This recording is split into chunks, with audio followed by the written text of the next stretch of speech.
लगातार तीसरी बार फाइनल का भूत ले डूबा दिल्ली को। जी हां दोस्तों, मैं गौरीश मिश्रा और आज हम बात करेंगे कि आखिर लगातार 3 बार फाइनल में पहुंचने के बाद कहां से चूक हो जा रही है दिल्ली से और क्यों उसे हार का सामना करना पड़ा है।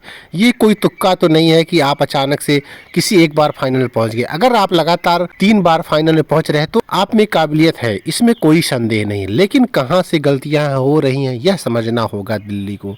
दिल्ली के लिए शेफाली वर्मा जो कि बहुत बड़ी स्टार खिलाड़ी है, लेकिन जैसा कि अक्सर होता आया है कि बड़े मैचों में वो फ्लॉप हो जाती हैं और कल भी वही हुआ। आप देखेंगे शेफाली वर्मा का भारतीय टीम में भी यही हाल है। जब बड़ा मुकाबला आता है तो उनका बल्ला शांत हो जाता है। वैसे तो अच्छा प्रदर्शन वो करती हैं, बेहद ही आक्रामक बल्लेबाजी करती हैं, लेकिन प्रमुख मैचों में उनका वही हाल होता है जो कल हुआ। अब ये दिल्ली के लिए सबसे बड़ी चिंता की बात थी। पावर प्ले में ही शेफाली वर्मा और लेनिंग दोनों ही ओपनरों का आउट होना दिल्ली के लिए खतरनाक साबित हुआ, क्योंकि दोनों ये ऐसे बल्लेबाज थे जो कि पूरे श्रृंखला में बेहद ही शानदार फॉर्म में थे और अकेले मैच का पासा पलट सकते थे। यदि ये दोनों बल्लेबाज 8-10 ओवर तक रुक गए होते तो निश्चित ही दिल्ली कल का मैच जीत जाती, इसमें कोई संदेह नहीं था। लगता है फाइनल का दबाव दिल्ली नहीं झेल पाई, जैसा कि वहां के कोच ने भी कहा था कि फाइनल का दबाव हमारे खिलाड़ी लगता है नहीं झेल पाए, क्योंकि इस विकेट पर 150 रन बनाया जा सकता था।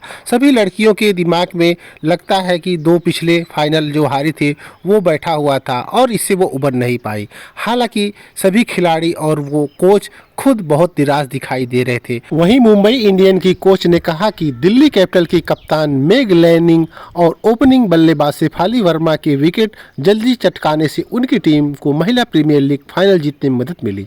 लैनिंग 13 और शेफाली 4 रन बनाकर उस समय आउट हुए जब स्कोरबोर्ड पर 17 रन टंगे थे। जीत के लिए 150 रन के लक्ष्य का पीछा करते हुए दिल्ली की टीम 9 विकेट पर 141 रन ही बना सकी। एडवर्ड ने मैच के बाद प्रेस कॉन्फ्रेंस में कहा, हमें पता था कि 150 का लक्ष्य ज़्यादा बड़ा नहीं होगा, लेकिन फाइनल में यह बुरा नहीं था।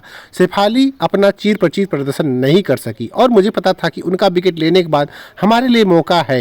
उन्होंने कहा, लैनिंग और शेफाली की शुरुआत हमेशा हमारे लिए पिछले कुछ समय से सिरदर्द बनी रही थी और दोनों का विकेट जल्दी मिलने से उन्हें यह फाइनल जीतने में मदद मिली। वहीं उन्होंने कप्तान हरमनप्रीत कौर, जिन्होंने 44 गेंद पर 66 बनाए थे, उनकी भी तारीफ करते हुए कहा कि वह शांतचित्त होकर खेल रही थी।